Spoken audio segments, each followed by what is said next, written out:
Hello, bachcho, let's read the question first. The question says that a rod of length L with thermally insulated lateral surface consists of material whose heat conductivity coefficient varies with temperature H alpha by T, where alpha is constant. Ends of rod are kept at temperatures T1 and T2. Find function Tx, where x is distance of from end whose temperature is T1 and heat flow density. So student सबसे पहले आपको समझना होगा कि की concept का use हो रहा है. So की concept is heat transfer through conduction. Heat transfer through conduction.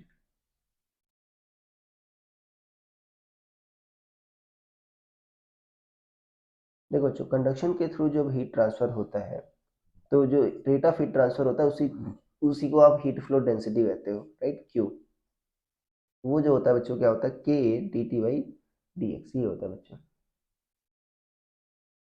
मान लो हीट फ्लो बच्चों T1 से T2 की ओर हो रहा है, ठीक है. तो यहाँ पर देखो के D T by D x, और ये जो है बच्चों आप क्या लिखोगे, के की वैल्यू जो है ये बच्चों आपको एक कांस्टेंट के बराबर होगा, राइट.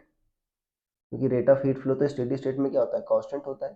इसी को आप, ठीक है, क्यू कह दो. ये क्यू बच्चों पर कांस्टेंट ही है, राइट. तो ये के क्या लिखोगे बच्चों, के की वैल्यू जो है आपका दे रखा है अल्फा बाई टी, राइट.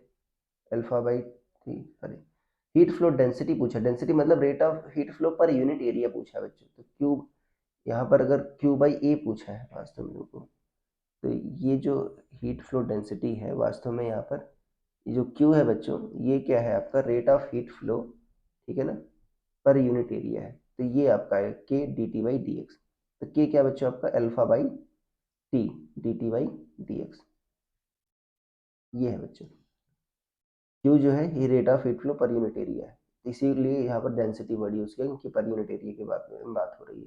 तो इसको डी एक्स को बच्चों उधर ले जाओ, तो क्यू जो हो जाएगा आपका, ठीक है, इधर आ जाएगा क्यू डी एक्स, और इधर क्या जाएगा alpha by T D T, ठीक है. अब देखो या दोनों साइड बच्चों इंटीग्रेट कर दो. अब देखो लेंथ एल है, तो T equal to sorry X equal to zero पर आपका जो टेम्परेचर है वो क्या है, T1 है. और x इक्वल टू एल पर टेम्परेचर क्या है आपका, T2 है. x इक्वल टू एल पर, ठीक है. ये है बच्चों. तो अगर इंटीग्रेट करोगे तो इधर क्या आ जाएगा, dx का integral x zero to L, इधर क्या आ जाएगा q, और इधर क्या आ जाएगा बच्चों अल्फा. अल्फा तो कांस्टेंट है, राइट. वो क्या आ जाएगा D T by T L N T, T1 से T2, ये आ जाएगा. सो ये क्यू एल हो जाएगा, Q L equal to alpha L N A minus L N B. So क्या होगा बच्चों, L N T two minus L N T one. L N A minus B क्या होता है, L N A by B. So alpha L N T two by T one. तो जो Q आएगा बच्चों हीट फ्लो डेंसिटी, वो कितना आएगा आपका alpha by L, alpha by L L N T two by T one.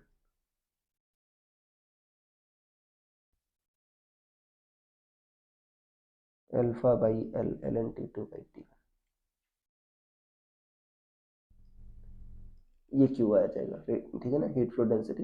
हमको temperature का वेरिएशन बच्चों एक्स के साथ ही बताना है. देखो मान लो यहाँ से x डिस्टेंस पर मान लो रॉड है, ठीक है ना, लेंथ है, तो यहाँ से x डिस्टेंस पर आपको यहाँ पर टेम्परेचर बताना है बच्चों, ठीक है ना. इसकी थिकनेस का मान लेते हैं छोटी सी लेंथ dx मान लेते हैं. dx तक जो टेम्परेचर रहेगा सेम रहेगा, तो यहाँ पर tx, ठीक है ना.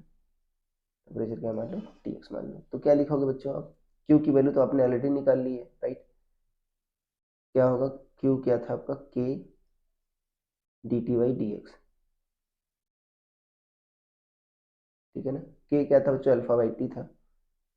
q equal to alpha by T D T by D X. अब यहाँ पर बच्चे x, अब यहाँ पर T1 से T2 की इंटीग्रेट नहीं करेंगे, जीरो से x के बीच यहाँ से हम इंटीग्रेट करेंगे, राइट. तो यहाँ पर आप ऐसा लिखो q इंटू डी एक्स. यहाँ पर x इक्वल टू जीरो पर टेम्परेचर T1 था, और यहाँ पर x इक्वल टू एक्स पर, ठीक है ना, पर x इक्वल टू एक्स पर टेम्परेचर बच्चों क्या हो जाएगा आपका Tx हो जाएगा, और यहाँ पर डी टी बाई टी आ जाएगा. तो यहाँ पर क्या आ जाएगा, क्यू एक्स आ जाएगा बच्चों, इक्वल टू क्या आ जाएगा आपका डी टी बाई टी क्या होगा, एल एन टी T1, और इधर क्या आ जाएगा Tx. तो इधर क्यू एक्स आ गया, इधर क्या गया L N A minus L N B होगा, L N T X minus L N T one. So L N T X जो होगा बच्चों वो क्या आ जाएगा आपका, ये आ जाएगा Q X plus L N T one. अब क्यू की वैल्यू आपने ऑलरेडी निकाल ली है, क्यू क्या था C by L L N T two by T one, sorry alpha by L L N T two by T one ये था, right. So alpha by L into X into L N T two by T one plus L N T one, ये आ गया बच्चों L N T x, ठीक है। तो ये बच्चों आपका फंक्शन हो गया, देखो फाइंड फंक्शन टी एक्स, जिससे बच्चों आपका ये डिपेंडेंट है, राइट। तो ये होगा, अगर मान लो आपको एग्जैक्ट आपको फंक्शन पता करना है, देखो तो T two by T one की power alpha X by L आ जाएगा, राइट।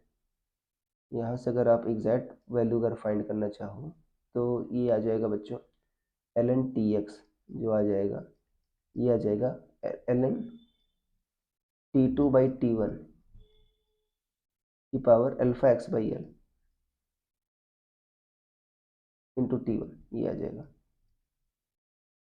ठीक है। तो यहाँ से बच्चों आप टी एक्स की देखो दोनों एल एन है, ठीक है ना। तो यहाँ से आप टी एक्स की वैल्यू निकाल सकते हो, यहाँ से जो हो जाएगा आपका टी एक्स जो हो जाएगा बच्चों, यहाँ से अगर हम देखते हैं तो जो एल एन टी एक्स आ जाएगा, देखो यहाँ से लिखा है आपने एल एन टी, ये तो बच्चों ये वेरिएशन आ गया आपका एल एन टी एक्स, क्या लिखा था आपने alpha by L X L N T two by T one plus L N T one, ये लिखा था आपने। तो इसको क्या लिख सकते हो, L N T two by T one to the power alpha X by L plus L N T one. तो ये क्या गया बच्चों आपका L N A plus L N B, क्या होता है एल एन ए बी होता है, तो L N T two by T one की पावर